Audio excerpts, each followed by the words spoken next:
Well, hello once again, everybody. Welcome to Soccer's Overtime, your weekly look inside the San Diego Sockers and the Major Arena Soccer League, our penultimate episode for the 2024-25 season. Why? Because the season ends on Sunday. We always said we'd take it as far as we could go for Soccer's Overtime, and as far as we can go, Easter Sunday. That's when it all comes to an end. The Sockers are one step away, but it's the tallest step. It's the highest step.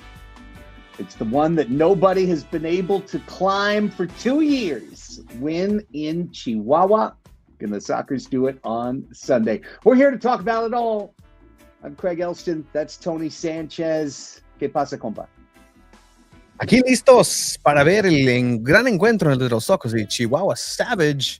Gotta regroup back into the English. I'm very excited to see the Sockers go down in Corner Sport Arena and play with everything that they have left in the tank. And let me tell you, these Sockers want it. They want it. Can they get it?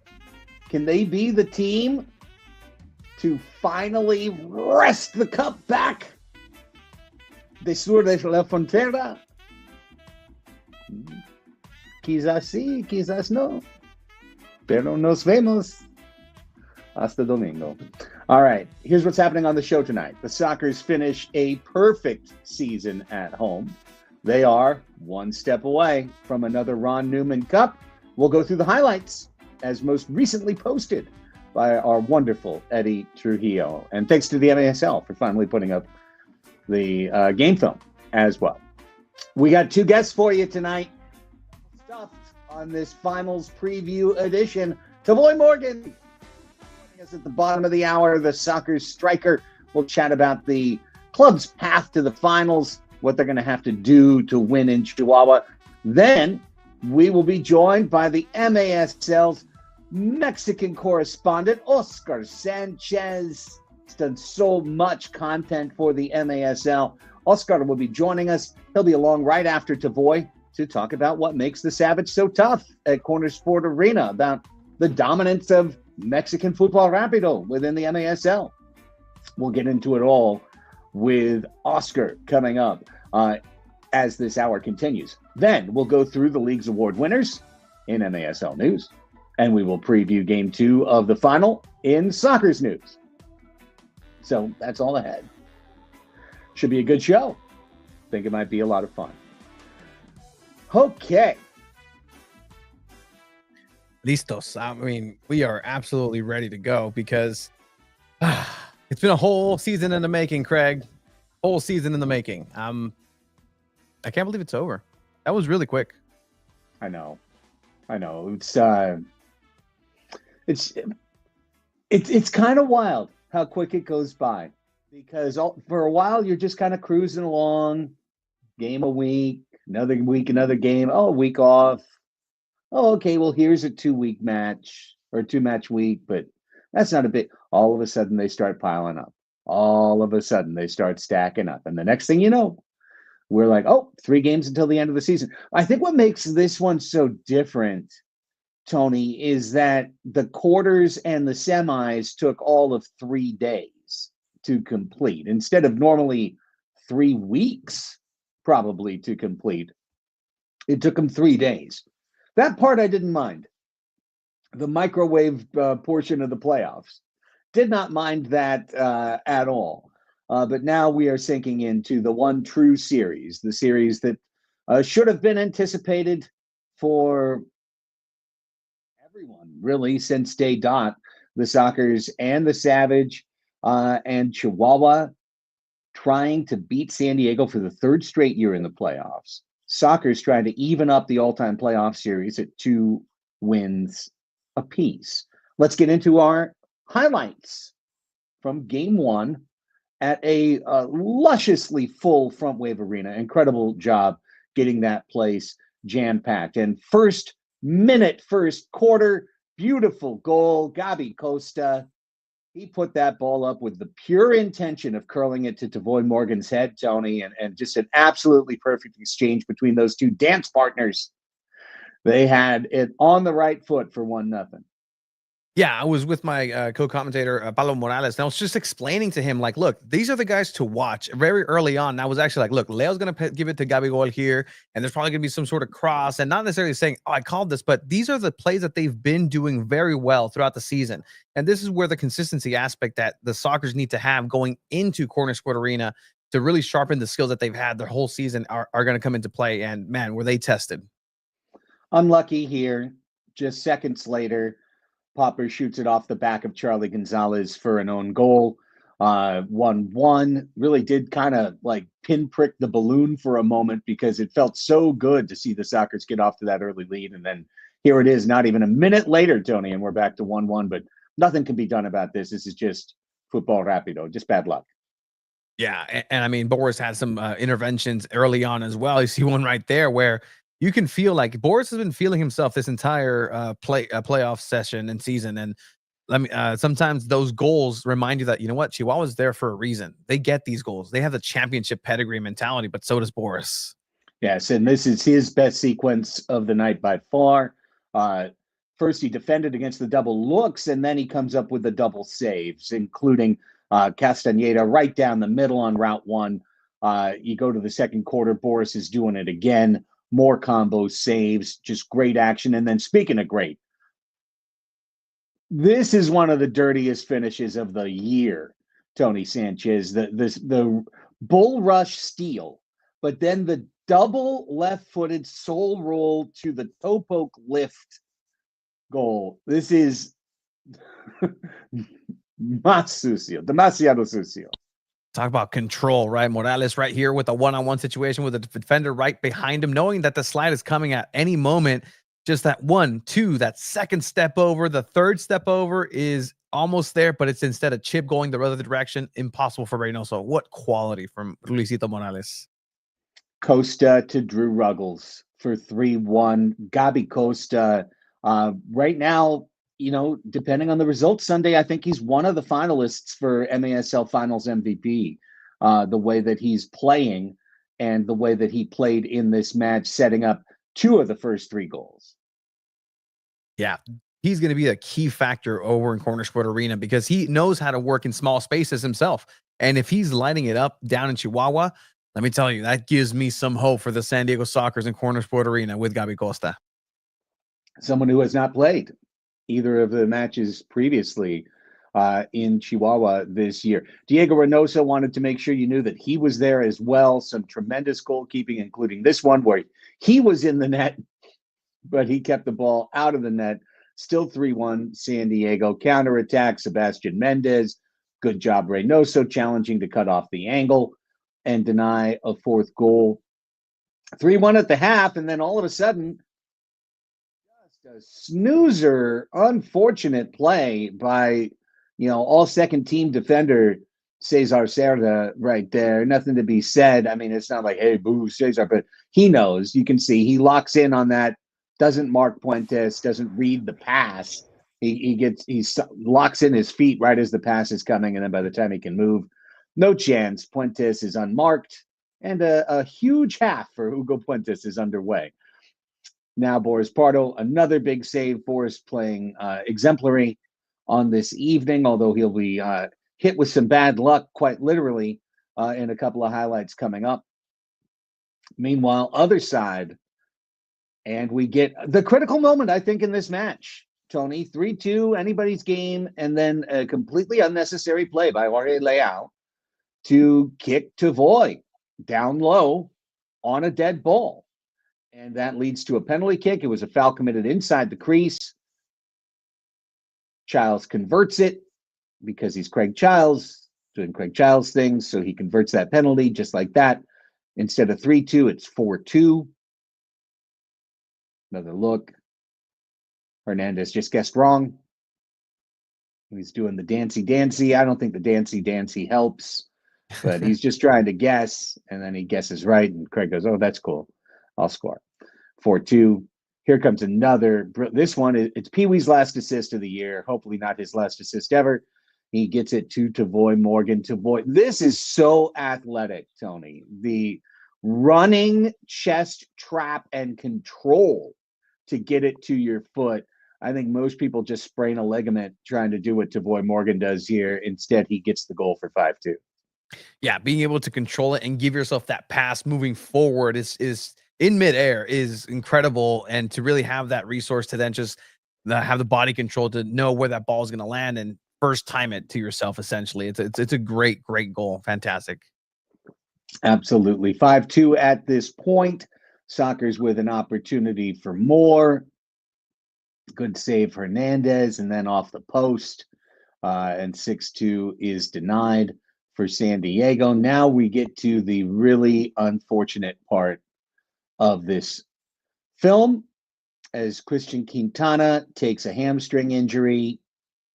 He was pounding the turf. You can see he's crying, being consoled by his teammates from last year.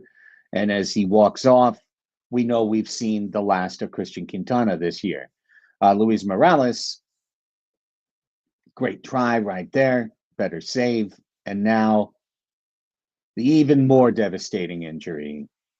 Absolutely devastating. Non-contact, Pee Wee Ortega, who's ruptured his Achilles tendon previously. It goes down again. He had to be carried off. And then seconds later, here comes a bink bonk that is shot wide and Karam's off Ruggles, off Pardo, and into the net as if they were both bumpers inside the pinball machine. Watch the pinball. Bink, bonk, boom. Goal. That's how it goes. Dink, donk, boom. Almost like it was intentional, but it was not. Fuentes was not playing this off Pardo. He was trying to score. 5-3. He does score, but he scores in a wacky way. Then seconds later, eyes up, Ruggles runs the middle, claws the goal back. This goal happens, and at this point, I think to myself, the Sockers are going to win this match.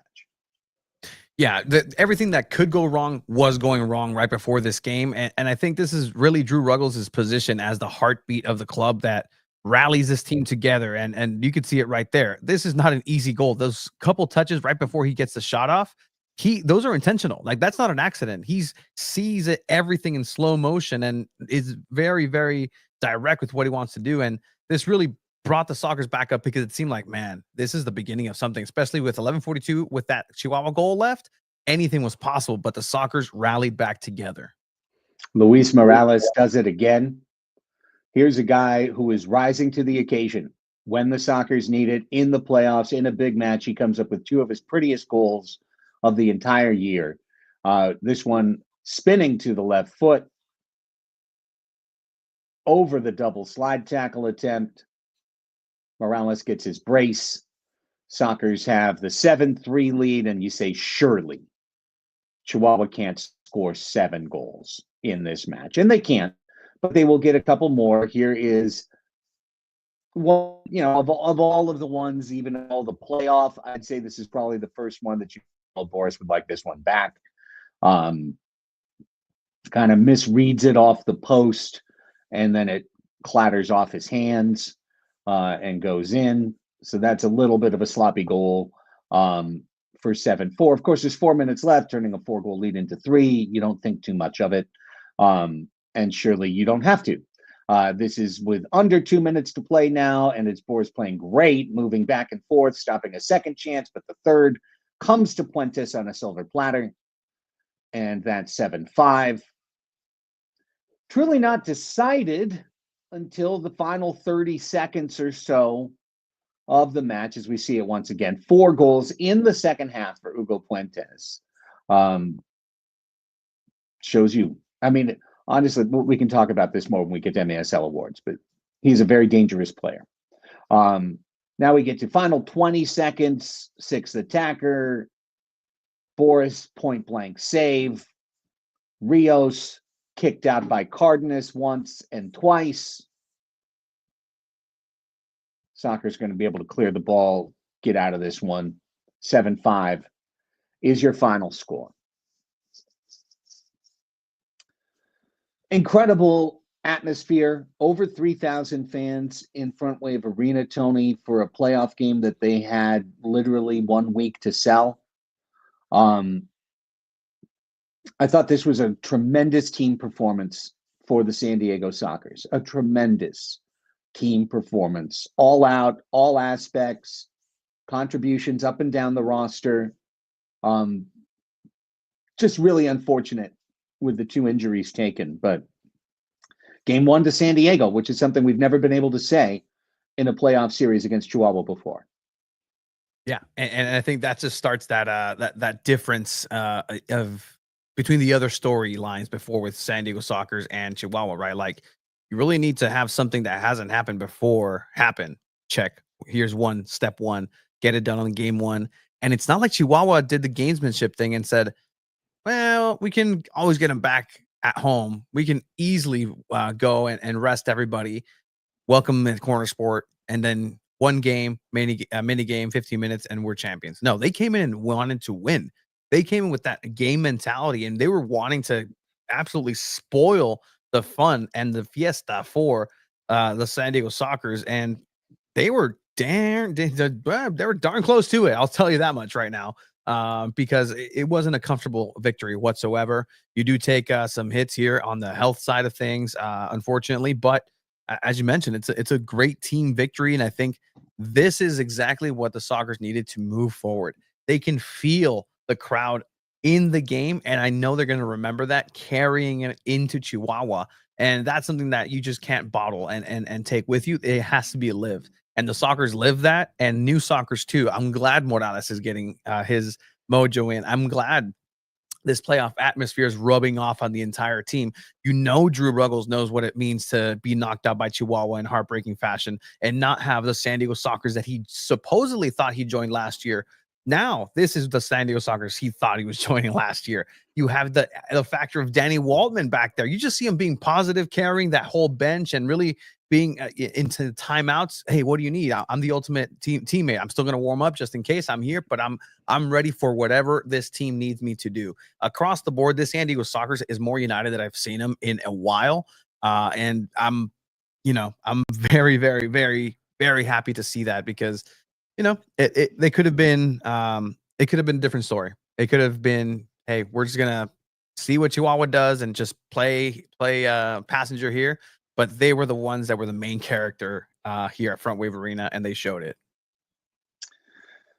The win, obviously, as we said, it comes at a cost. And then you get into the whole who can even travel to Mexico side of things. And this is why we said over and over, not wanting to beat the dead horse, but just wanting to be truthful, that there was no path to victory for San Diego that doesn't involve winning game 1.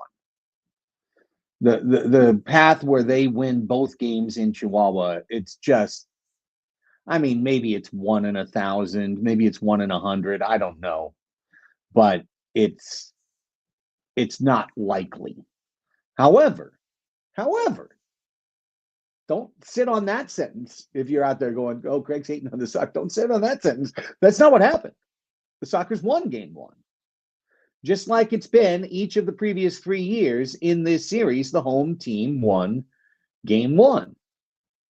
And now, for the first time in the history of the series, Chihuahua gets to / has to experience what the Sockers experienced, which is going home, having that home field, knowing that you are, quote unquote, the favorite because you're at home. You're supposed to win. Your home fans are there. They expect you to win. But it's the old, if you ever watched Seinfeld back in the day, it's the classic Yankees Paul O'Neill episode where Paul O'Neill, who used to be the right fielder for the New York Yankees, left-handed hitter, beautiful swing, visits this sick kid in the hospital that George Costanza convinces him to go. And the kid makes him promise to hit 2 home runs in a game. And he's like, hang on, hitting 1 home run's really hard to do. And he's like, no, but you're going to hit 2. And then in the episode, of course, Paul O'Neill hits 1, but he doesn't hit the second one. And the kid's like devastated. So it's kind of that for this, like, yeah, we expect you to win at home. Okay. Yeah. But you got to win both times. You got to win to force the mini game, and then you got to win the mini game. And each of the last 2 years, Tony, we saw Chihuahua come to town having lost in that scenario one time and said, hang on, we're coming in with a game plan. Sure, we're going to work hard to win game 2. We're going to try as hard as we can. But the biggest thing we want to do is make sure you try as hard as you can to win game 2. And if you win it, great. We're going to be ready for game 3. We're going to have a couple guys in reserve. We'll have a new uniform to change into. We'll be ready to go for game 3. And the psychology, just even the physiology, Tony, of the dopamine rush that you get for winning, and then that feeling of release and relax, like, and you have to take that, and it's counter chemical to your body to be like, no, shrink that, stop it, shut those receptors down. We have to go back into angry mode. We have to go back into we just lost mode, even though we didn't, we won. For the other team, it's like, okay, we knew that could come. Now we got our second swing. Let's go. So I like that for San Diego.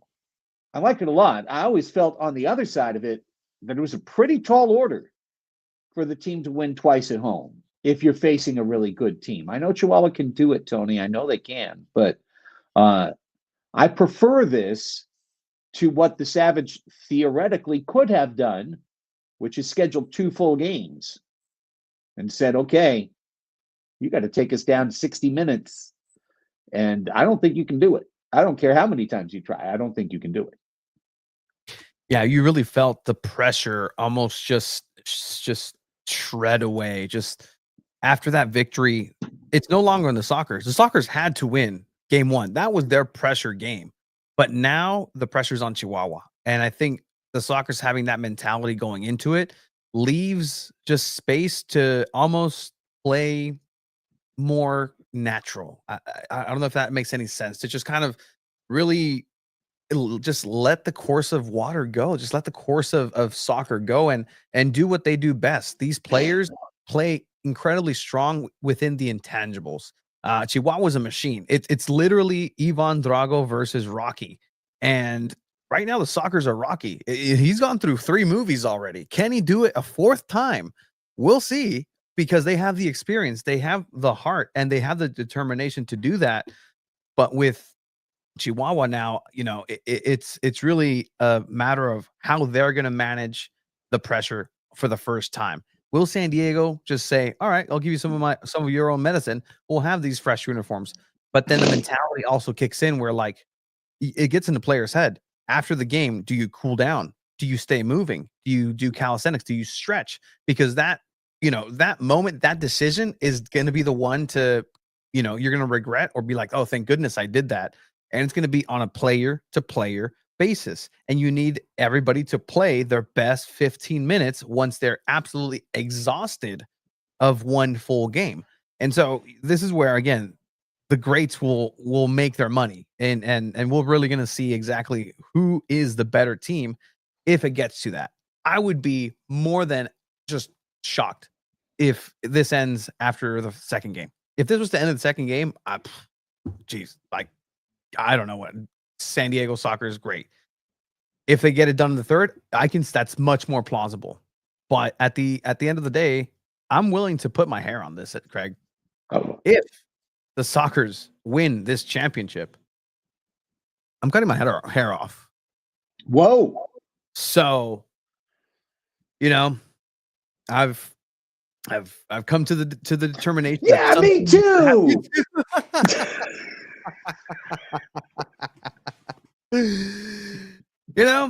I need to do something. I need to contribute. I will, unfortunately, will not be present at Chihuahua.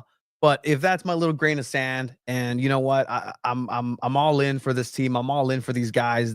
Seeing them and just having the privilege to see the amazing soccer that these people and players do every single day.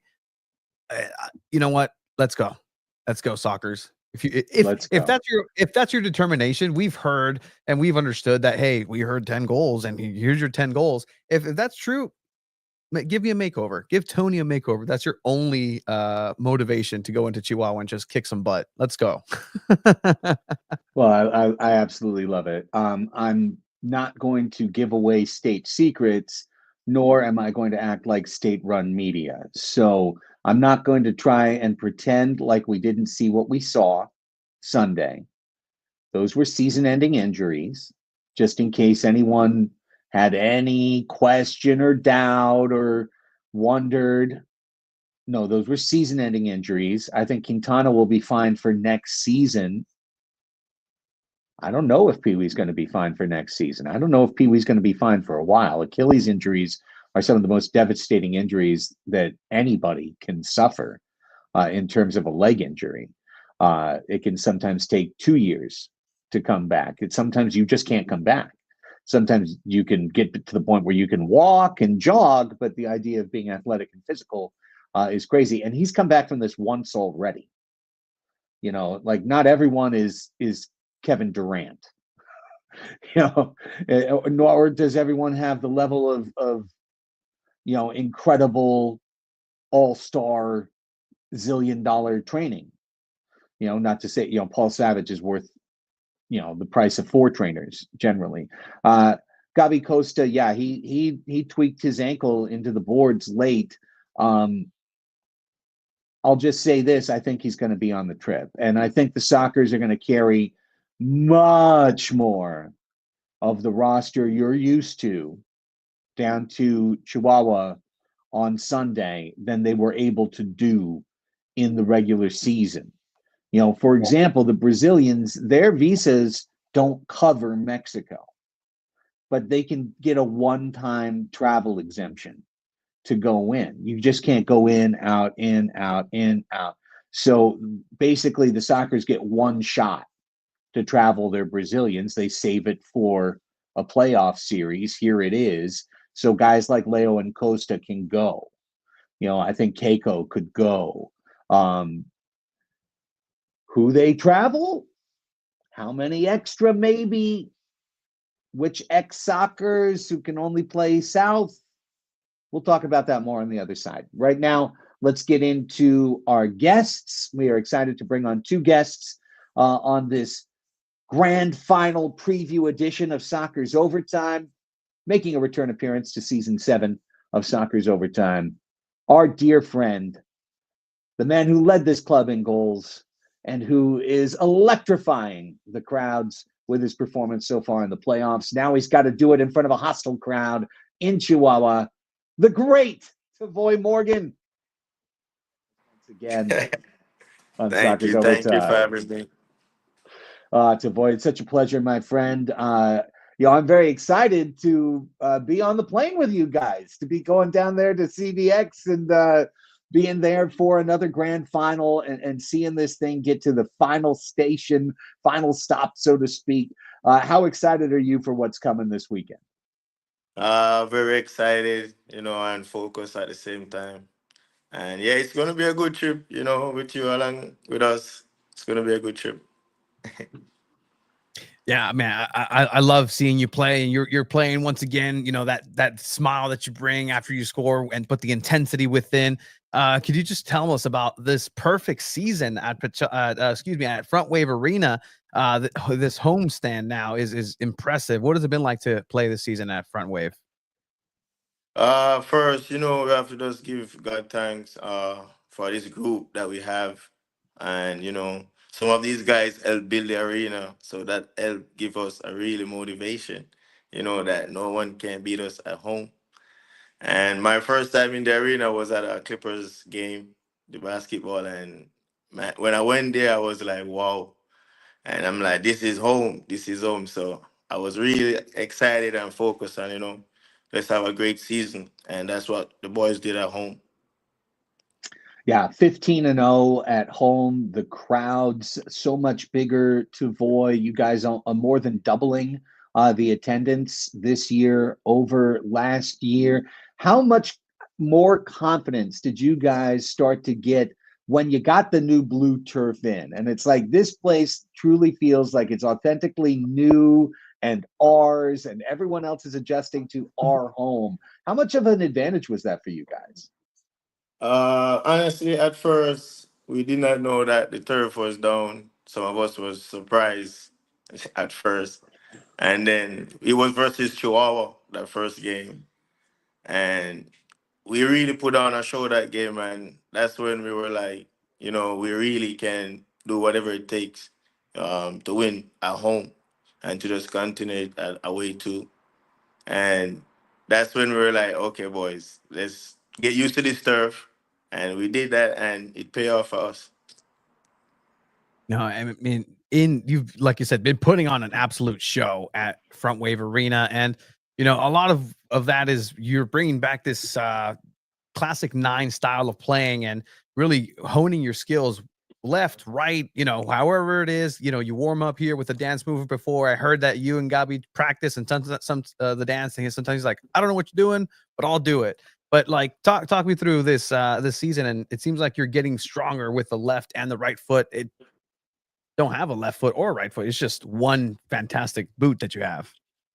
Yeah, it started from preseason. I was just trying to stay sharp, trying to stay connect with the guys that like to pass the ball, and I just got to get in my spot, and we trying to do that a lot, and it worked sometime, and sometime it don't, but that's part of it.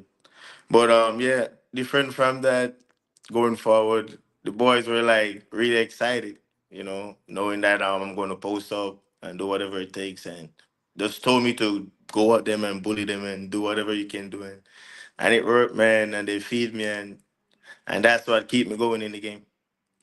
Tavoy, we've seen this evolution in your game. I think you have a great ability now to anticipate where the ball's going, to time your runs and your motions in a way where you get shots off, where you don't need two touches.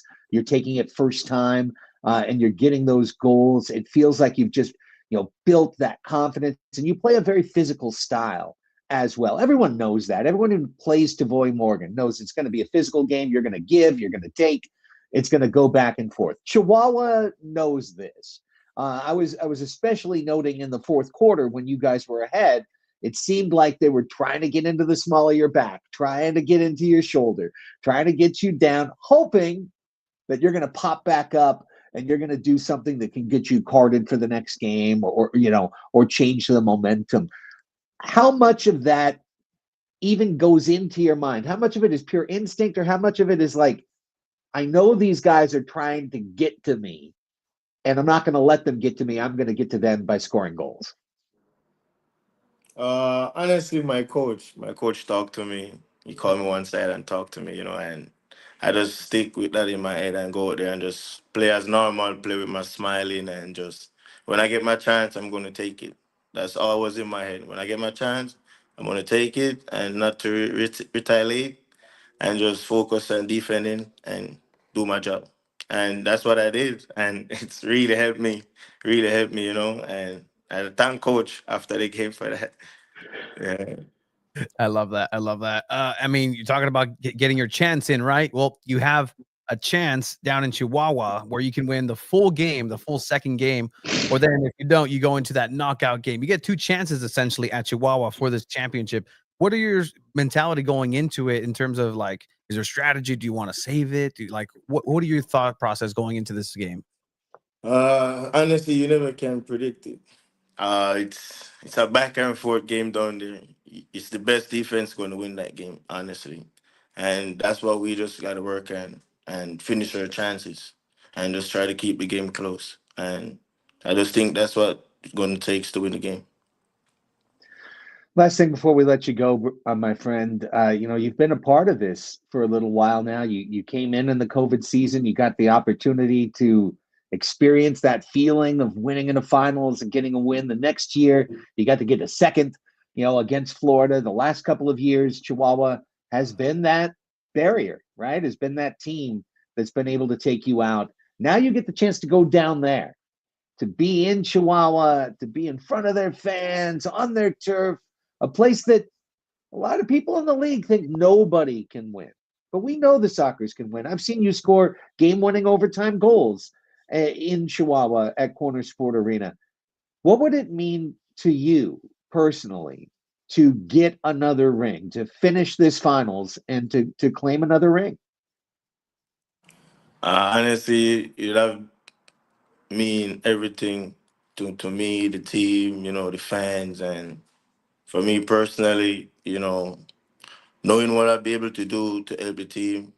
And from I came here in the COVID year, they see what I'm capable of, and they keep me through that. And through practice, they wanted me to just stay over and do extra stuff, and it's really showing. And all these stuff that we've been working on and working for and be able to reach the final game. And we know it's not going to be easy there in Chihuahua, but this game really feel more comfortable to me. It's not like a regular season game, but it's just a last game. You just have to win. So we just going to give everything. There's nothing else. Just going to give everything. And we remember when we beat them there. So we have a little idea of what we're going to do. So we're just going to stick to that plan. All right, you got me all fired up. I'm all excited. Tavoy, that's perfect, man. Thank you so much. Have a great week of practice. I'll see you down at CBX on Friday. But give my best to all the boys. We're really, really excited for this weekend. Can't wait to be down there. It'll be the 10th grand final I've ever had the chance to call, and I'm hoping to call a 7th Soccer's championship. And that's coming on Sunday. So all the best to you. But man, for these few minutes here with us and all the Sockers fans, thank you so much. Appreciate it. Thank you, guys. Appreciate it. Thank you so much, The boy Tavoy. Morgan. Ooh, I'm gonna dance. I'm dancing. Oh, too late. Hold All right. on. Okay. There you go. Something. Oh, that's Woo, woo, let's go. woo. All right.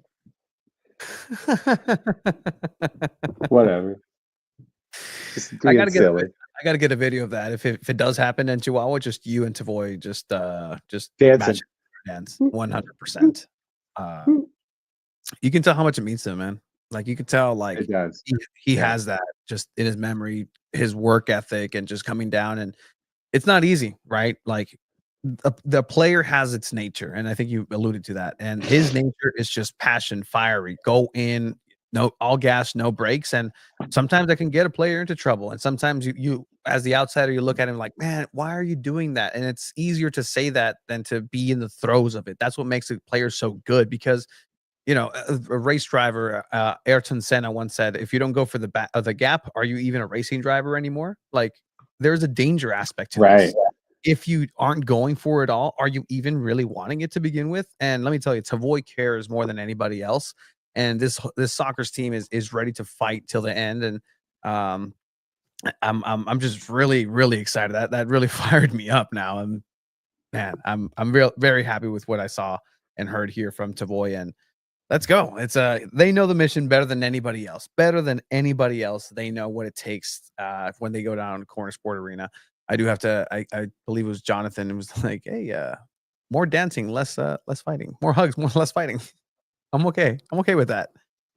But it's gonna take everything. Mentality, just everything has to be on point for the San Diego Soccer this weekend. Absolutely. The thing I really liked that I heard him say the most was this isn't like a regular season game.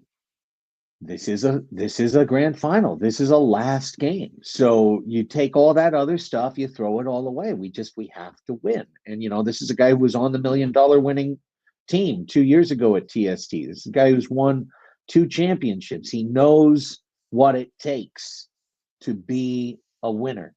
And it gets me excited to hear that level of, hey, we know what happened before. It doesn't matter. It doesn't matter. It's this game. It's this game. Go get this game, and then everything else was irrelevant. It was just another brick in the road on the road to a soccer's championship. So,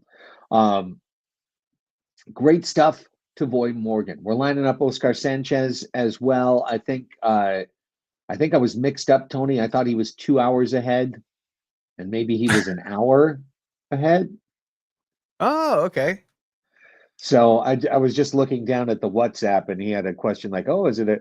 He says he's a couple of minutes away, so Okay. he'll be in a couple of minutes.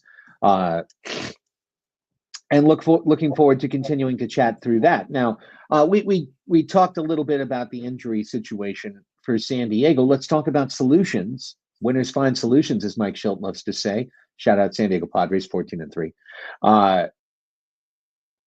Ben Raymond is solution number one for San Diego. Raymond was a reasonably healthy scratch. He has been battling a little thing toward the end of the year. It led him to sit out the regular season finale.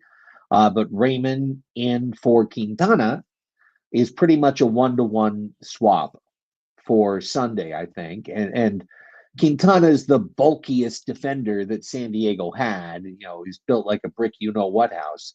But from a pure height standpoint, Raymond matches Quintana inch for inch. So I feel like that's a pretty seamless transition for a guy who was good for the team all year long. Yeah, and Raymond also has, he's more slender than Quintana, which means that he has more space to operate within the boards of a already compact and reduced corner sport arena. And so that's something that is going to be up to for the benefit of that. And we've seen Raymond step up at various times in the season so far. And I think he has that pedigree and that desire to come out and just do what he needs to do. Again, I've always said it, like everybody, if they're like, "Oh, I can't go all out because I have a game next week, the season's on." No, this is it. Like, this is for a championship ring. I'm pretty sure Danny Waltman, if he was asked to go in and give a full 30 seconds of his absolute best, he might tear every muscle in his body to keep a ball out of his net. Like, that's what we're talking about right now. Like, it's all or nothing. This is the highest of high for the sport and the profession. And this is going to be an interesting time to see if Ben Raymond can definitely help out the Sockers there. And look, I think he's a little cleaner in his defending than Quintana. So maybe not such a liability in terms of creating set pieces for Chihuahua. Because again, Quintana came into the Sockers as the player that committed the most fouls in the season at that point. So that can be of added benefit. I like that. I like the way you're thinking. And then when I think about the Pee Wee injury, now I think the Pee Wee injury is the one that really hurts more than Quintana because Pee Wee is the most versatile player on the team. The Sockers can line him up as a defensive runner forward. They can line him up as a midfielder who's a scrapper. They can line him up as a defender, as they did in the finals match. He's successful in every spot. He's as tough as they come. He's probably tougher than almost anybody that he encounters on the pitch. He is opportunistic. He seems to rise to the occasion like he did with that pass to DeFoy to create offense out of nowhere in big games. So the Sockers will miss Pee Wee. Pee Wee's a lion on this team. He is a heart and soul guy. But with that said, the unique opportunity of playing in Chihuahua means you can activate a Rojo. And to me, Rojo Grande is just an automatic to be put into the lineup because he has a dimension that nobody else in the game will have, which is the strongest shot. Nobody has a stronger shot on the floor between these two teams than Big Rojo. He's got the size to play. He's got the experience. He was part of the 24-0 Flash just a year ago.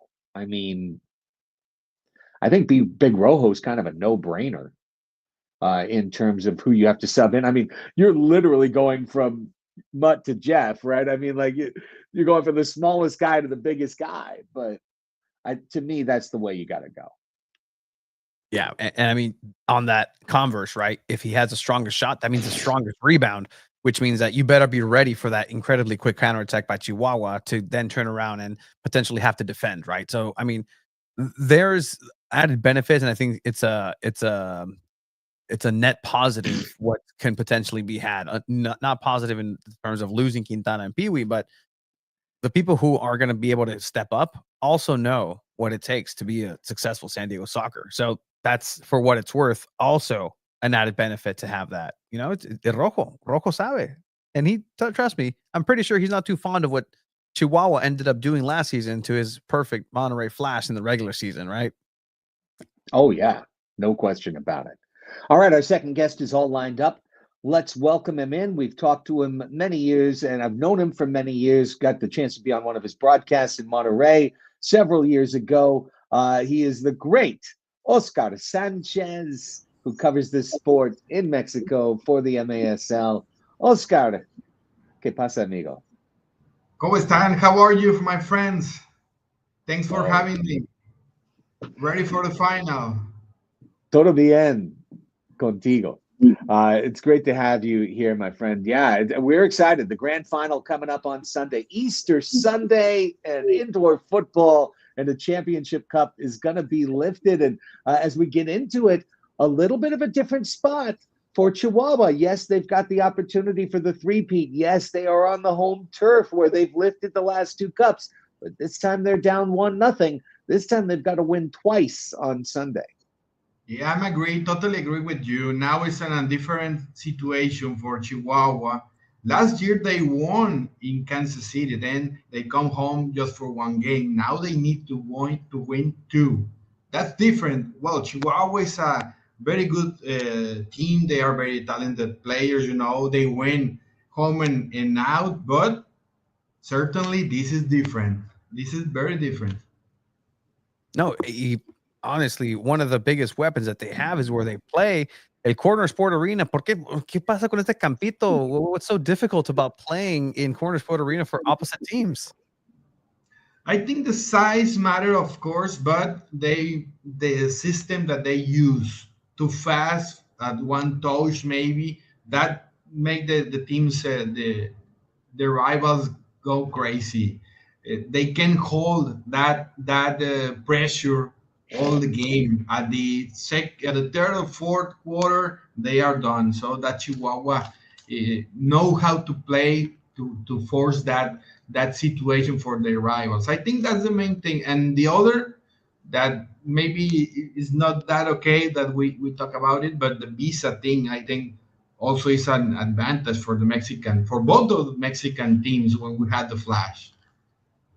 Well, we'll talk about it even more as we continue forward here, Oscar. But I mean, honestly, at some point, you do have to tip your cap and say the dominance of Mexican teams in the sport of Fútbol Rápido and in the Major Arena Soccer League, it cannot be denied. You're talking about back-to-back champions, Chihuahua. You're talking about back-to-back Shield winners, Chihuahua, and before that, Monterrey.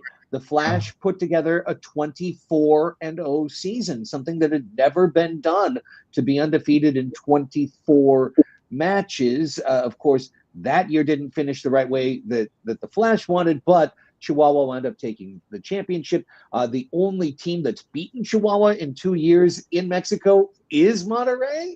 Every American team has failed along the way. It's pretty remarkable. Yes, there are advantages. We're going to talk about them more as the interview continues, but the success cannot be denied. This is a chance for 3 straight titles to stay south of the border. Yeah, that's true. I think the Mexican players has some special skills and more technique to receive the ball, to play at first touch. I think that kind of things they had discipline in the tactics. I think that matters also. We have some skillful players, maybe not the biggest players on the game, certainly not. Maybe Rojo is one on a million of Mexican, right? But the others we have skillful. You have Brandon Scotto, Scotto, you know how he plays. We have some players of that type. I think that's what and Flash and the Savage has made something special. They don't depend on one or two players. They are more than a team. You saw the stats, and now Rios was wonderful. But last year there was nobody on the top of the chart of the scoring leaders. And Monterrey the same. Monterrey had no one maybe in top five. I think maybe the top was, I think, Torres. I don't remember last year, but they were not on the top of the table. So I think more than a team game than an individual game. I think Mexican had found that secret to find out their special characteristics and then put them on the field. Yeah, and one of the teams that made that happen was Monterrey Flash. They had a fantastic season last year, but they're really missed. Se extraña el Flash de Monterrey. ¿Qué es el futuro? What's going to be the future del Monterrey Flash? We hope they come back soon. I'm from Monterrey. I live here in Monterrey. I would love to have the game again here, but I certainly don't know what's gonna happen. I hadn't heard nothing, so that's not a good signal, right, for the next season. So let's wait. Let's have a little patience and to can find out what is happening with the Monterrey Flash. Yeah, we certainly hope so as well. Not only for yourself to cover it, for Chili Willy. I just miss Chili Willy, just on a personal level. So I mean, it would be great to see that. But that kind of leads us into what we were talking about a little bit earlier. The Flash came back in 24-0. Now they have to shut down, and all of these great players for the Flash really can't just scatter out and have 4 play in Harrisburg and 4 play in Utica and 4 play in Milwaukee. They can't do it. Similarly, so many talented players can't play at all north of the border because of the P1 visa issue. And to me, it's kind of a two-sided thing, Oscar. On one side, it affords the Mexican teams the opportunity to be essentially all-star teams. The best players of Fútbol Rápido can only play for 1 or 2 teams. So you're going to get the best of the best of the best. It explains why the teams are so good. But on the second side, I feel like it's terrible for the sport overall, because you'd love to see every good player that could play in Mexico have a chance on any of 12 or 14 or 16 teams and not have to play on 1 or 2 teams. It's got to be taking a lot of guys out of a career that they could otherwise have year after year. So what are your thoughts on kind of this sticky spot that the league winds up being in with the visa situation? Yeah, that's sad. Right now we have the last MVP, Genaro Castillo, not playing. So what can happen? We would love to have all our players on other teams. Of course, I think they could be playing on other teams, but we have that issue. It's not Mexico. There are some other things that we can handle. So yeah, it's a good point. Maybe with that, if we have that freedom to come here and play on the states, maybe we have more players playing on the states, and the level could increase even for the Mexican, because they have more chances to play in. Now they have just to play two teams to play. If we have all the league for the Mexican team, I'm pretty sure we have more play on the league. Not like 40. How many can be in both teams? 40. We maybe have 100 spread on all the league, maybe. Yeah, and I mean, you can. I'm sorry, Craig, you were gonna jump in there. No, go ahead. No, yeah, I mean, yeah, and it's important too for the health of the league, for the health of the sport. You see the sport, the Fútbol Rápido, Fútbol Siete, with different leagues across international waters. Kelvin Oliveira jugando in the Kings League. There's all these other options too. But what if you had a varita mágica, magic wand? Like, what would you want to change the most to benefit of having international play for MASL? Oh, I think there will be all benefit to the players, to the teams, to the league, that to have everybody available, because I think in Mexico we have something special also to the indoor soccer players, because mostly of them were involved in some first division teams, but they can make that teams. So now they have a second chance to live from the sport in indoor soccer. So I think that's why they are play at that level and they go with all their soul to play in the indoor because they want to be professional soccer players and they are finding in this league a way to be like that. So I think that that's a good reason so why the Mexican players are so good. In the States, I think you have MLS, more teams, and then you have the second division, and they are all well paid. Maybe here in Mexico that not happen at all. So it's a good case to analyze, But I think Mm, it could be like that, something like that. Are you going to be in Chihuahua this weekend, Oscar? Yeah, we'll be there. Well, so will I. So it's a little lunch, little dinner, little Of whatever. course, Let's go do anytime. it. Yeah. Let's go. Let's go. Let's do it. I look forward to seeing you there. Oscars, thank you so much for the time here on the show. Really appreciate it. Like I said, can't wait for the weekend and what an exciting weekend it's going to be. But it'll be my first time in Chihuahua, so I'm really, really looking forward to that. And thanks again for spending some time with us here on the show. You're gonna have fun, no problem in Chihuahua. And thank you for having me. Anytime. My pleasure. Thank you, Oscar. Thank you. Have a great night. You guys, thank you. God Gracias.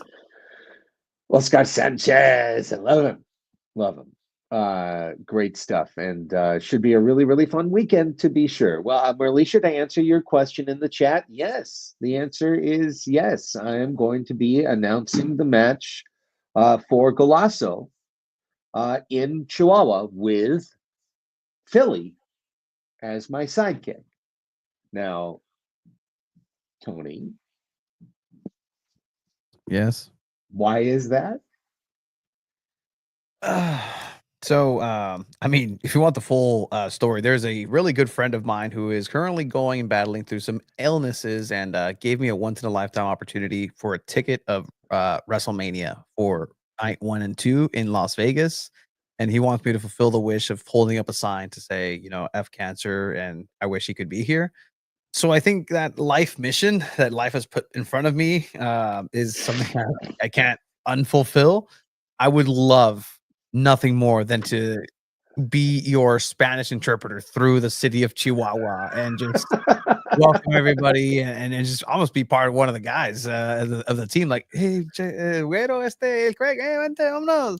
And I would love nothing more, but I will be watching from afar, unfortunately, even though it's weird. I feel like I've been watching from afar this whole time. Just that other side, the other booth at Front Wave Arena. I was watching the highlights. I'm like, when did that happen? I'm like, oh, that's right. It was mirrored. I was looking at it the other way. I will be supporting from afar. I will be watching live. I will 100% be watching live. I'll have WrestleMania in front of me, but I think that, John Cena is on his way to break the record of all-time World Heavyweight Championships with 17. Guess who is also on the quest for 17? Your San Diego Sockers. So wow. 17 is going to have a special place in my heart on Sunday. I might go down to the casinos and put everything on 17. I don't know. On 17. We'll see. There's a lot at stake. This is at stake. This is no more bets. Let it ride on 17. Let's go. I like it. I like it. Yeah, and also just so you Sockers fans know, Farbs wanted to come, but it's his birthday weekend, and they've got like all kinds of stuff planned for him, and he could not make it either. But Philly gets his second straight grand final as a neutral in Chihuahua. He and Reimer called the game last year, Kansas City, Chihuahua, which I actually went back and reviewed a little bit yesterday, Tony, because first off, I wanted to see, like, did they actually get the full broadcast off? And looks like they did. I mean, it's a tape, so I don't know if there are any glitches along the way. But also, it was a bit of a reminder that last year's grand final second match, the final score was 5-4 Chihuahua. And Kansas City actually led a good portion of that game. like a good portion of the game. They were ahead. And then it was like a middle fourth quarter goal for Chihuahua to tie it, and then they scored with under 2 minutes to go to take the lead, and that's how they won it. So it wasn't a romper stomper, 11-4 inevitable Chihuahua win. It was a really close, nervy game, and I think the Sockers are better overall. Yes. The San Diego Sockers are the better indoor soccer team, period. That's no question. They are the better indoor soccer team in the sport that is being played 100%. But they also have to be the best indoor soccer team within Corner Sport Arena. That's what they need to do, because if we're talking in those parameters, Chihuahua's usually the best team on that side of things. So everybody's getting excited. Your phone's trying to connect with the microphone and camera. Everybody's wants the lights, camera, action here. Yeah. Sorry, I'm just trying to make sure that my mic was on, and I think I tried to connect. Am I back? Oh yeah, we're good. You're back 100%. I just recognize that sound of death, and I don't know why that's a feature on iPhones. I don't know either. It was like all of a sudden I'm looking, my phone's like bling, bling. Would you like to? I'm like, no, you stay over there. Anyways, so that's where we are. Great stuff from Oscar. Let's get to MASL news. Let's roll through it. The league announced their award winners. They announced their finalists on Sunday. I didn't actually get to go through it all. I don't know if you guys did on your side. I didn't get to go through it all because it was too close a game, and then at the end I should have remembered it, and I didn't. But it's tough to weave things into indoor soccer. I kept trying to just discuss the schedule and like how it was going to work, and like I was interrupted twice by a goal and twice by an injury. Like literally, I would be like, "So next Sunday, oh Quintana. So next a goal. So next, oh Kiwi." It was weird. Anyways, the MVP of the Major Arena Soccer League for 2024-25, Chihuahua's Jorge Rios. Best player, best team wins for the second straight season, as Rios, following Pink Panther Genaro Castillo last year. Mexican team that wins the Shield. Mexican team that has the player that leads the league in points. That player wins MVP. Rios is MVP. I will tell you, I voted for Jorge Rios for MVP. I did so because I went to vote for Kelvin Oliveira for MVP, and he was not on the ballot. He was disqualified from the ballot for only playing 12 matches, and I almost wrote him in as just I don't care, he's the best player. But then I said, I'll give Rios his flowers. I'll go ahead, because I always get mad when a soccer best player on the best team doesn't win MVP. So I'll stay consistent. And when it's my chance to award another team's best player, best team, so Rios MVP. Having said that,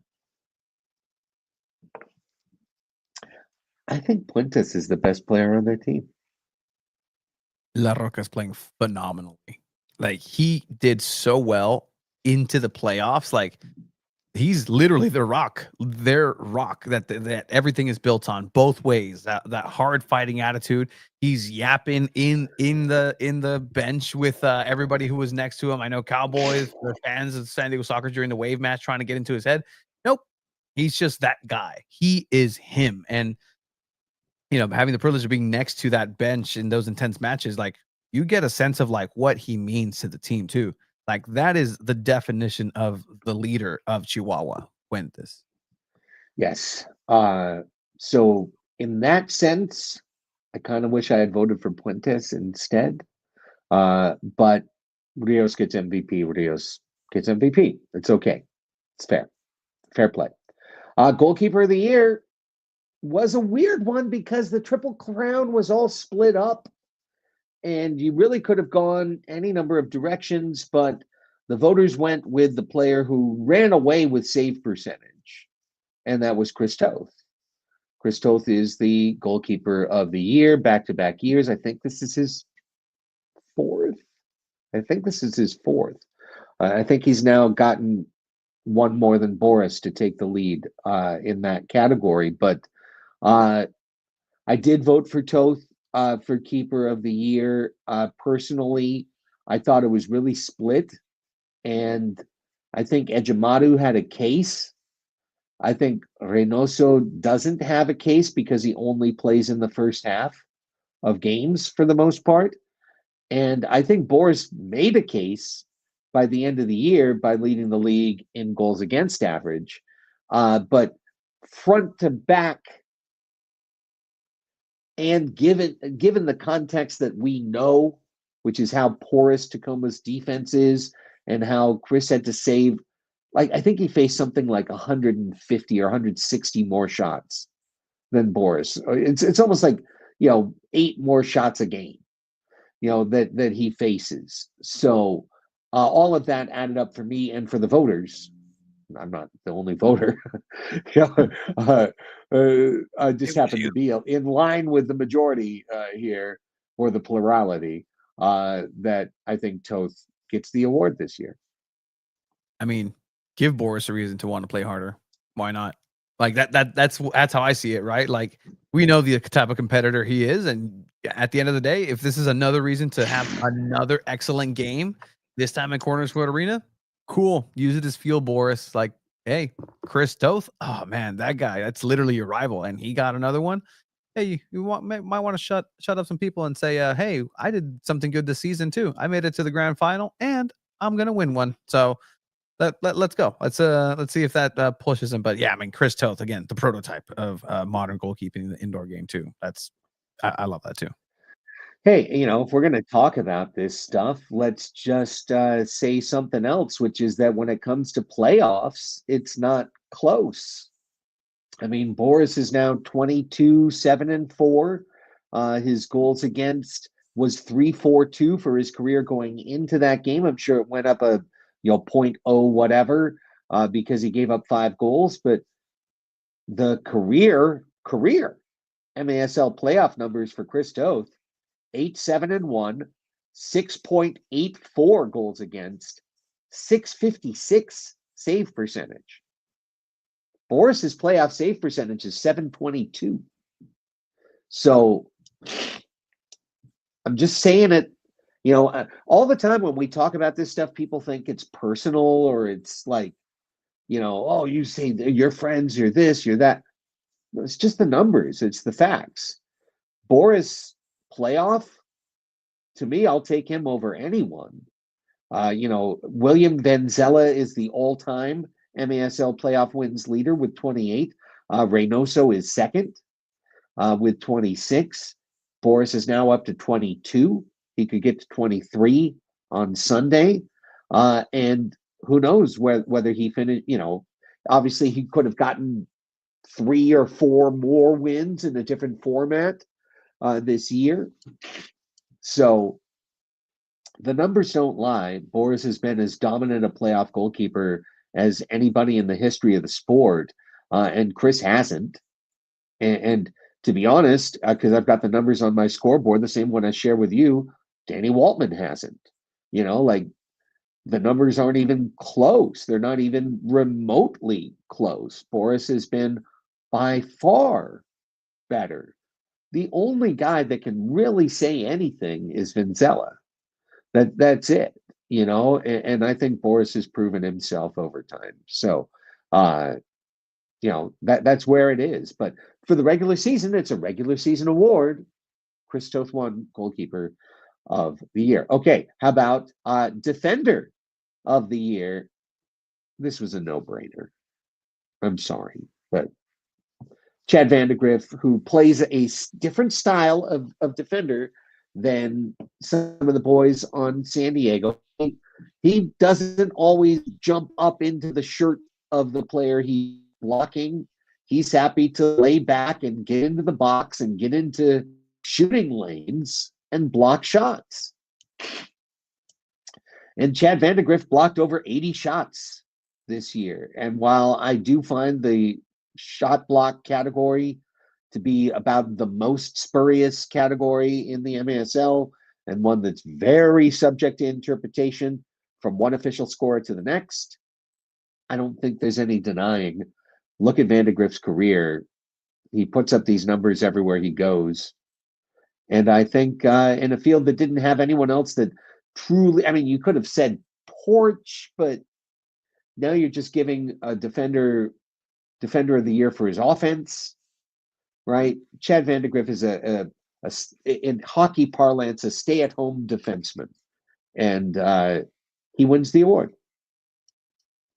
Yeah, I mean, this is, you know, in trying to tell and explain just what this means, because we did get to the finalist mentioning Cesar Cerda was one of the finalists for Defender of the Year, and just what the likelihood of him winning it compared to Vandergrift just pretty much running away with it would have been.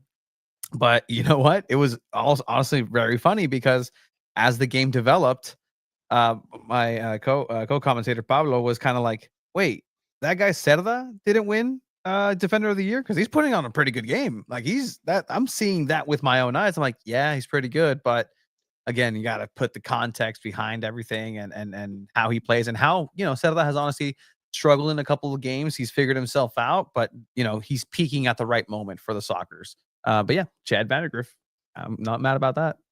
Yeah, I mean, 100%. And you know, obviously, Cerda finished third in that because he wound up on the first team instead of the Elite Six. And Vandergrift and Escalante are the two that wind up on top. And I think, you know, just on the course of the regular season, I think it was all fairly played out right there. You know, Cesar has had better regular seasons.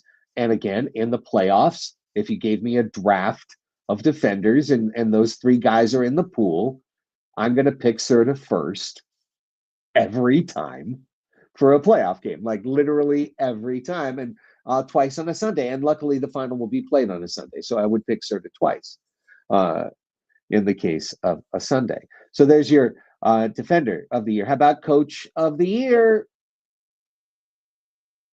ML Coach of the Year. What is this graphic, bro?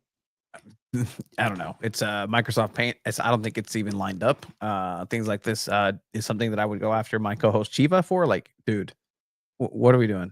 I pay for the program for you to do this, but yeah. Do you remember those hats that baseball came out with in spring training that had like the logo over the written word? Yes. And the unfortunate Texas one.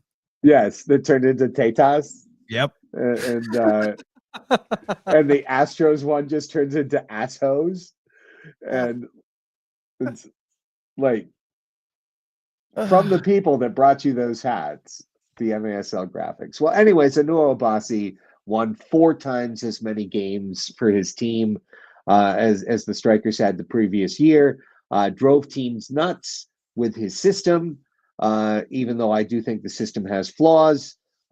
He drove teams nuts with the system, and if it weren't for the Sockers specifically, they would have been in a much higher position in the bracket with a chance to get to the semifinals. So I thought Obasi was the easiest pick on the MASL ballot for Coach of the Year. Yeah, a disruptor to the sport, right? Like that's something that I'm glad is being recognized. Is, you know what, his team didn't necessarily make it far into the playoffs, but what they showed in the regular season is something that is a different wrinkle that people had to prepare and were caught off guard for. Maybe you don't want to say that for the Sockers, who eventually figured it out every single time that they faced the Empire Strikers. But, you know, there's a reason why the Sockers are in the championship game and are ahead in the series, because they're a good team. They do that. They figure teams out. And if this is a system that moves forward and can evolve, then again, watch out. This might be a long-term project for Obasi, but for the data and what we have here in one season, I agree. Like it's a disruptor, and I love seeing that be recognized. We're going to wrap up with a disruptor not recognized as we go to the newcomer of the year. MASL's Rookie of the Year, essentially. And it's Chad Porch, who had a really good year for the Baltimore Blast. You know, he scored 20 goals as a defender. We certainly took note of him during the playoffs. He has a unique style. He's going to be a big-time player in this league for years to come. There's nothing wrong with Chad Porch winning an award, except that it is literal Kelvin Oliveira erasure. Yeah. Because Kelvin Oliveira was a finalist for Newcomer of the Year. So that means he was eligible for the award. So for him to be eligible and not win is a travesty, because Kelvin Oliveira was by far the best player in the league. Not actually close. No one was even in his stratosphere. He was to the MASL what Barry Bonds in 2000, 2001, 2002, 2003, 2004 was to MLB. A player that was a level above, that everybody else had to adjust to, that singularly could change the game. And I know he played 12 games. He got hurt. In those 12 games, he scored 42 points. The league leader scored 52. I feel that it is a mistake for a league as small and as niche as Major Arena Soccer League to have an actual superstar in their league. And I don't know if he'll be there next year. And I don't know if he'll be there ever again. But he should have an award attached to him. What he did. That is my opinion. But I did vote for him for Newcomer of the Year. And I thought it was the easiest. I already said that for Abassi. I thought it was a very easy choice. Okay, I thought it was a very easy choice. I didn't strongly consider anyone else. I think Oliveira is the best player in this league. Now, he played 12 games. He got hurt. He left for a period voluntarily. If he had left voluntarily for the whole thing, I would kind of get it. But he was hurt. I don't think money will, or lack thereof, will push him away from returning compared to opportunities gained somewhere else. He's young enough and talented enough that he's going to have choices. So, you know, I can't hold that against Kelvin Oliveira. He might be too good for the MASL. He might literally be too good for the league. But I could not have him win an award. So this was the only one of all the others that came. This was the only one I was like, hang on. We're really not going to recognize this kid for what he did? I think it's even more impressive it was in half a season. The only player, and I say player because we saw what Utica was without him, the only player to beat this whole San Diego Sockers at Front Wave Arena. It took the league outside powers to hold Kelvin Oliveira to a loss against San Diego Sockers. Yeah. That is a fact as well. Well, that's why we go through the Shane Butler entrance when we walk into Calafino Arena, because the entrance to victory was provided, really the door carved and then unlocked by Shane Butler. So every time you walk in, all you Sockers fans, every time you walk into Front Wave Arena, just imagine above the blackened glass, imagine Shane Butler, like in cursive, like in neon cursive, pink neon cursive, Shane Butler entrance to Front Wave Arena. I heard those were actually named the Shane Butler Memorial nets once installed. You know, he's still doing very well out there, but just nonetheless. Yeah, not dead. Not dead. Just a preemptive memorial nets. Look, I like Shane. I'm not trying to be critical. I mean, we kid. He did obviously screw that up, and he didn't referee the playoffs. So I feel like that was an error that haunted him all year. And he's a good referee, and I'm sure he'll make the next call right. But that was obviously the wrong call. I mean, yeah, it was the wrong call. So, anyways, I'll never forget the beautiful entrance. Um, Elite Six. How about the here? I say things negative. I'll say things positive. MASL doubled their honorees this year. They used to have a 6-team Elite Six and a second team. Now they have the Elite Six, followed by the strangely named first team, which is the second team, and then followed by the second team, which is the second and third team. So here we go. Let's take a look. The Elite Six: Sanchez, Rios, Stinson, Vandegrift, Escalante, Toth. You've got the MVP, the Defender of the Year backup, the Goalkeeper of the Year, and the players who I think should have been 2 and 3 in the MVP voting in Stinson and Sanchez. I would have had Stinson second and Sanchez third, personally. So I have zero issues with the elites. Man, like I think looking at this, right, we saw everybody play in the Elite Six except for Chris Toth. And you know, it was a pleasure to see them play live. But I'm looking over at that second row, right? Yeah, That there's top row Oliveira. versus second row, because of Kelvin Oliveira, if those two play against each other, I think I'd give the edge to Team Kelvin Oliveira. I think you might be right, actually. And this is where I don't want to. I'm trying to thread a needle in case you think I'm being hypocritical. I didn't vote for Oliveira for MVP. He wasn't available. I did vote for him for Newcomer of the Year. I thought he deserved something. But I think you have to play the whole year to get Elite Six status. You know, it's kind of like the NBA. You have to play 65 games minimum to even be qualified for MVP. Oliveira, to me, doesn't get qualification for Elite Six, but to put him in the next row tells you at least something. It tells you he is a really, really good player, and that's a really, really good team. And, you know, Berto and Serta are two of the toughest that come. And Ejimadu had a great year in net. Could I quibble it and put Pardo there? I think it could be a do-si-do for that, and you could put Pardo there. But Ejimadu had a great year.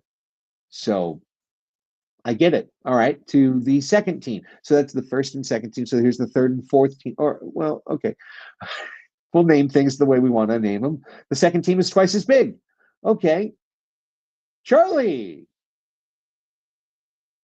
The pass master, Lucas Almeida. Frank Tayu at forward. Can't deny him. Jaime Alejandro Romero. That's a good pick off of Chihuahua. Pino. Did Pino get photoshopped into his Kansas City pick just like he did every Sockers pick? That kind of looks like that same Photoshop that I've seen so many times. I don't know. And Reynoso, okay, no problem. Again, I would put Pardo over Reynoso because Pardo plays whole games. Reynoso plays half games. Second line, we've got Esque, we've got Fabian, we've got Porch, Pereira, Nestor Hernandez, okay, and Pardo. I mean, I could quibble with that. Now turn to the side. But I think this is welcome to one and all. Congratulations to one and all. You could make quibbles, you could say snubs, you could say this or that, but I think it's a generally pretty representative group. You know what this reminds me of? How lacking these players were in the All-Star game. Like, that's a great All-Star game right there. That's a great All-Star weekend. That's fantastic. Yeah. That's fair. All right, so let's wrap things up. We've talked about the match all through the game, all through the show. Obviously, you know, I don't know how any of this is going to go. There's not going to be Quintana there. There's not going to be Pee Wee there. There probably will be Raymond there. I would say it's a pretty good bet there's going to be Big Rojo there. I would suspect there might be a couple other extras brought along. Here's a wild. I don't know anything. This is just something I thought on the air on Sunday, and I'll repeat it on this show on Tuesday. I think a player that the Sockers would be smart to bring would be Taylor Walter Bond. Yeah. To Chihuahua. I think that's the right player for the matchup. And he has some finals history. to him. And if there's a guy who gets stuck in, it's Taylor Bond, and who will give it your all. And I would not be surprised to see Taylor, who was available for selection. I see the question in the chat. No, he is not injured. He was available for selection. But that's a guy I think could potentially help, especially seeing as you might need to move Christian Gutierrez to defense because of the injuries, the 2 injuries. Maybe defensive runner forward could be an opportunity spot for Taylor Bond on Sunday. So that's a name I just want to kind of throw out there. Just kind of toss it out there. I don't know if it means anything, but it could mean something. Listen, he's been incredibly important, physical. He got hurt initially by doing one of those all-in plays, and like it looked like game 3. So is he going to do that for the championship? Of course he is. And you lose some size in Quintana, but you can gain it in the defense. You can gain it in that midsection and really you do some breakaways and damage. And now you have to account for, again, Oscar said it too, Chihuahua's not the biggest team either. Like, you can go ahead and bully them around physically and start off. And, if you have somebody that's going to be that enforcer, I can definitely see Walter Taylor Bond helping out in there. The thing about Corner Sport Arena to me that really hurts the Sockers is that one of the things the Sockers do best is they can slow the game down and control the game. You just literally can't slow down and control the game in Chihuahua the way that you can in other sports or in other venues in this sport, because you have a hard time controlling the ball to begin with. It's bouncing all the time. It's moving around.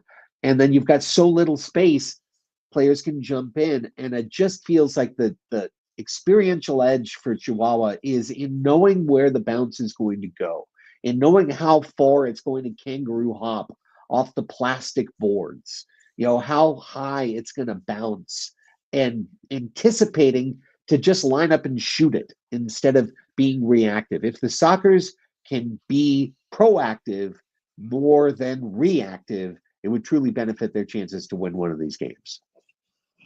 And that's what they have to do. Prepare. They've really seemingly done a good job this season of doing that. Preparing. This is where you cannot lose grip. You cannot lose control. You cannot lose focus. You cannot lose that intentionality, because literally everything is building up to this game, to this moment at Corner Sport Arena. You don't get it done in the second game, you better be ready for the third. That's what I'll be asking. You better be ready at least for the third. Get it done in 2. I'll be over the moon. I'll do it. I'll take Clippers into Legion Arena. I'll do it right there, stadium. I'll take care of it. Don't worry. But you have to be able to maintain your composure, maintain a championship edge, because this is what it really is. Chihuahua knows what it's like to be a champion. They like being champion.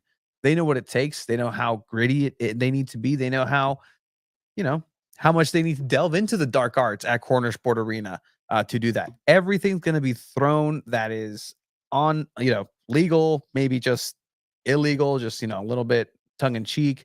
There's going to be clock things. There's going to be magic sprays. There's going to be pokes to the ribs. There's going to be everything. There will, for sure, is going to happen. But you have to be prepared for it and how you're going to react with that. I'm really curious to see what officials are assigned, because if Fernando Pena isn't there, if Rich Grady isn't there, if it's only one regular recognized MASL ref and the others are locals, like, those are the kind of things I'm going to be looking for. Those are the dark arts, along the way. And I'm curious, just curious about that aspect, because it's a hard place to call a game. It's a really hard place to call a game. I don't think it's an easy place at all. And the lack of space, it just adds chaos. Yeah. watching a game in Chihuahua, I don't know if this is going to work for everyone because I don't know if everyone watched the movie, but if you ever watched Uncut Gems, like the movie that feels like a fever dream, that feels like you have 104-degree fever and everything's just moving and bouncing and so fat, chaotic, like that's what every game in Chihuahua feels like to me. It's just like loud, bang, boom, boom, boom, and you just calmate. Like it's hard to calmate in Corner Sport Arena. So can the Sockers find that calm? Can they slow the game down at times? Can they avoid something I've seen them do over and over during their Corner Sport Arena losing streak, which is have a defender pinch up on a one-on-one play, trying to steal a rebound, trying to get a second shot and failing. And the ball goes right over the top of their head and it's boink, boink. It's a 2v1. And you don't have those 4 seconds to get back. It's a second and a half from I'm trying to steal this. Oh, nope, it's that. Oh, nope, it's in your net. It's literally in your net. It's that fast. It's like kangaroo stuff that happens there. Something I saw toward the end of the year. Could the Sockers keep their defenders back? Mm-hmm. Like just kind of just hold a couple of guys back and attack with your forwards, attack with your forward and your midfielders. And I know that's not as exciting and sexy, but like the way Chihuahua kills you, set piece goals, counterattack. It's those things. If you can shut down one of those two things, you've got a decent chance to win. If you could somehow shut down both of those things, you're going to win. But it's so hard to do in that little baby bandbox. So just thoughts and ideas. Again, go ahead. Yeah, no, just what stuck out from Tavoy earlier actually was something else that he said is very important. Isn't it interesting that your number 9, your striker, your attacker, when asked what the most important thing for this game is going to be, and he says defense. That right there should tell you what the Sockers need to do and what the mentality hopefully is going into this game. Hopefully that's exactly what they do and take that into consideration because it hasn't worked. It really hasn't. You got to do something else. You got to do something different. But for your star striker to be like, no, it's on the defensive effort of everybody, including me, to get this win. That's a different type of mentality that I want to be listening to and hearing. I talked with Gabi Costa after the match, and I was like, "Hey man, how are you doing?" He said, "Not his usual smiley. Hey." He said, "Locked in. I'll be there. I'm going to be ready." Okay, that's what I want to hear. That's what I want to hear. This intensity. Like, let's go. As Tavoy said, it's the last game. All you can do is give it everything you have and win. How are we going to cover it? Watch party, official watch party here in Oceanside San Marcos Carlsbad border, actually, the Calafino Lounge. We've been there so many times, the Calafino Lounge, Calafino Sublimit Lounge. Google it to find it. Palomar Airport Road and Eagle is the turn-in inside the office complex there. 4 o'clock, they're opening it up, free for Sockers fans to attend. So please be there. Please be there. What you will be watching on the big screen is the CBS Sports Golazo Network broadcast, the official MASL flagship broadcast in the English language with myself and Christian Philly Phileman. We are going down with the great producer Mike Zapata. He will be there as well. There you go. 3238 Greyhawk Court. So only a 16-hour drive from Corner Sport Arena. Yeah. Go celebrate with the Sockers after, guys. We're driving straight there. We're going to not even shower, straight there. So game gets over around 7:30. Okay, 7:30 a.m. So around 1 o'clock, 2 o'clock. Might have to stop a couple times to pee. Like 3, 4 o'clock. Be ready. We'll be pulling in. Okay. Looks like RSVP is required and it's full. Okay. I don't know. We're just trying to There help. is only a certain amount of space. Yeah. And there's a lot of Sockers fans in North County that didn't used to be there. So I hope you signed up. If not, you might try to get in. I don't know. I mean, maybe they'll open up. Maybe the demand will be overwhelming and they'll open up Front Wave Arena. I don't think so, but we'll see. Anyways, yeah. So I'll be down there. Tony will be at WrestleMania watching on his phone. I don't know how you'll get the shears in. I feel like that's one of those banned items. I have a medical card. It's fine. That's fair. That's for something else, though. And it only works in California. Oh, but anyways. It's for the shakes, Greg. Got it. The shakes. Yeah, I get the shakes too sometimes. But anyways.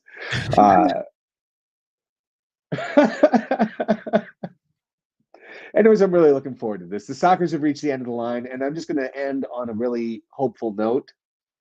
This is the 7th opportunity I've had in my life to announce the Sockers going for the championship grand final day. They're 6-0. They're 6-0 going in. You want to go back to the MISL/MSL Sockers? They went to 10 championships. They won them all. They went 10-0. 10-0. The only Sockers named franchise to go to a championship final and lose was in the CISL in the early 2000s. The second, Sockers 2. We don't count them. You weren't good enough. Those are the ones that had like the Toreros type logo, the SD that looks like the USD Toreros had. As far as I'm concerned, the Sockers are at worst 16-1 all time in finals going into this. But as far as I'm concerned, 16-0, because very little memory of that ill-fated, very short-lived franchise. Not like the Glory Day Sockers and the modern Sockers that live on. So, Sockers fans, take heart. This is our time. This is our place. This is what we do. And winning on the road is something really exciting. It's not going to be easy. Chihuahua's the favorite. They were the favorite to start the year, and they're the favorite today. But history should be of confidence to Sockers fans to understand that historically this franchise has risen to meet the moment in these moments. So let's see what happens. On Sunday, win, lose, or draw will be there. Win, lose, or there will be no draw. Win or lose, we'll be back on Tuesday for the final episode of Season 7 of Sockers Overtime. Will it be a glorious finish?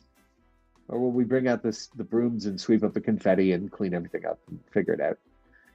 I don't know. But now I can't wait for Sunday. Holy crap. Tony, great stuff. Want to say thanks to Tavoy Morgan. Want to say thanks to Oscar Sanchez. Really appreciate our guests today. Now, Tony, let everybody know how they can feast upon the cornucopia of content created by San Diego Punto Football. Absolutely. You can check us out at sandiego.football on every single social media, the website, sandiego.football. And actually, we're, hey, this is part of the show. We're actually launching these hats. If you want to support San Diego Punto Football and what we do, we got hats available. Look at that. I don't know who this guy is, but he's wearing it. All available on San Diego Punto Football. See that guy? I know who that guy is. I know who that guy is. Oh, wow. Blast at Disneyland. Absolutely destroyed the Toy Story game. Greg. Beautiful. Follow me on Instagram at 619 Sports and Life. Support my Padres podcast, Padres Hot Tub. Check it out. Patreon.com/Padres Hot Tub. If you want to be an actual supporter and chip a couple bucks our way a month, we'd really appreciate that. If you're a Padres fan, I'd say check it out if you haven't. At 619 Sports on Blue Sky. I'm also on Blue Sky. And probably we'll get back to skeeting more. I don't know. Over the years, I just see the downside of putting yourself into these tweets more than I see the upside, but that's a story for another show. That's it for this show. For Tony Sanchez, Tavoy Morgan, and Oscar Sanchez, I'm Craig Elston. Can't wait to see you on Sunday. Go Sockers.